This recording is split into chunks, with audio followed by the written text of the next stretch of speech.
We all have a medical record, right? That private file that details our health. But have you ever wondered what happens to that information after you walk out of the doctor's office? Well, it doesn't just get filed away and forgotten. No, it actually embarks on this remarkable, kind of secret journey, one that could literally help save lives. It's a huge question, and it really gets to the heart of how modern medicine works. Does all that info just sit in some digital folder somewhere?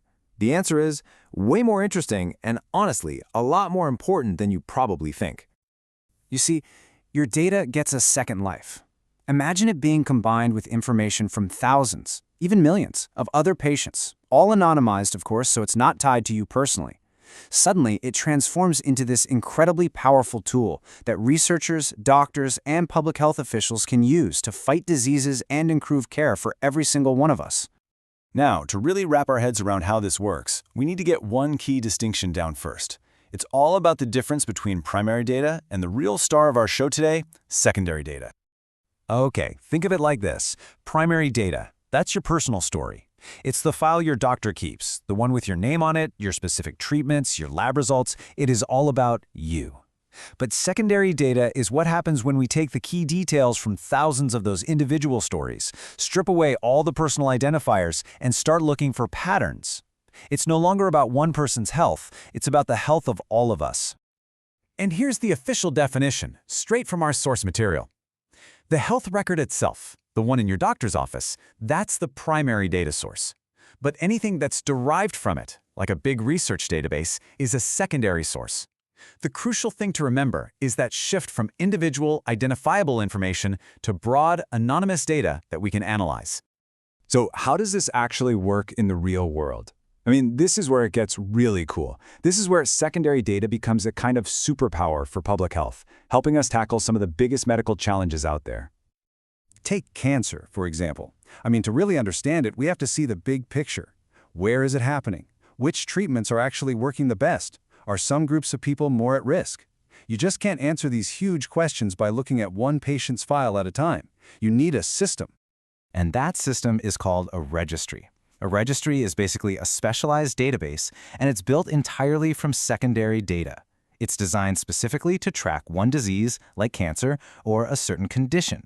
This lets researchers see trends and outcomes on a massive, massive scale.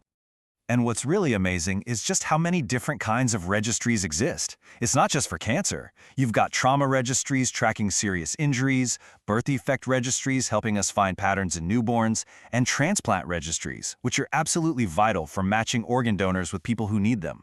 Each one is like a specialized library of knowledge for a specific medical field. So let's switch gears and look at another example. Fighting a long-term disease is one thing. But what about the split-second world of emergency medicine? Car crashes, bad falls. How can data possibly help when every single second counts? Well, this is the life-saving journey of trauma data. When a patient with a severe injury comes in, key information gets logged. This includes something called an Injury Severity Score, or ISS, which basically standardizes how badly a patient is hurt. It's a crucial number because it helps doctors everywhere speak the same language about trauma. By analyzing thousands of cases with their ISS scores, hospitals can spot patterns. They can see if one procedure leads to better outcomes or if their response times are too slow. And those insights? They lead directly to changes in emergency protocols that save more lives. It's that simple. Okay, so we've seen how data can save lives in the heat of the moment.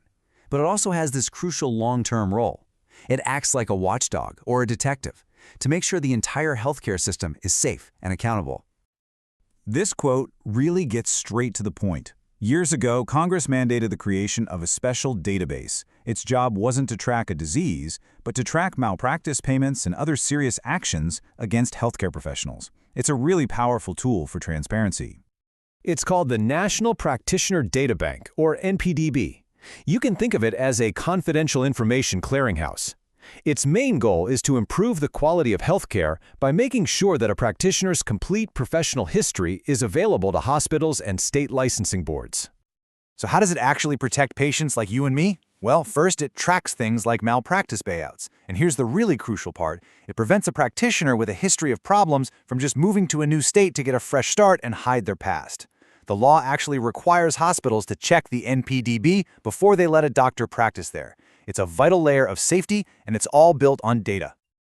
Okay, so we've looked at specific cases, from cancer registries to professional accountability. But let's zoom out and look at the big picture. When you do, you see that it all comes down to 4 major pillars that really support modern healthcare. And here they are, the 4 pillars. First, you've got patient safety, using data to constantly make care better, like we saw with the trauma registries. Second is research, giving scientists the huge data sets they need to make breakthroughs. Third is population health. This is data acting like an early warning system for disease outbreaks. And finally, administration, making sure the system itself runs safely and effectively with tools like the NPDB. So the really crucial point here is this. That little piece of information from your medical file, once it's anonymized and combined with millions of others, it stops being just about you. It becomes part of a collective intelligence, a vast resource that is actively working behind the scenes to make all of us healthier and safer. It really is a hidden but incredibly powerful force for good. And, it leaves us with a pretty fascinating question to think about for the future. As our ability to safely and ethically analyze all this collective health data gets better and better, what's the next big medical mystery we're going to solve together?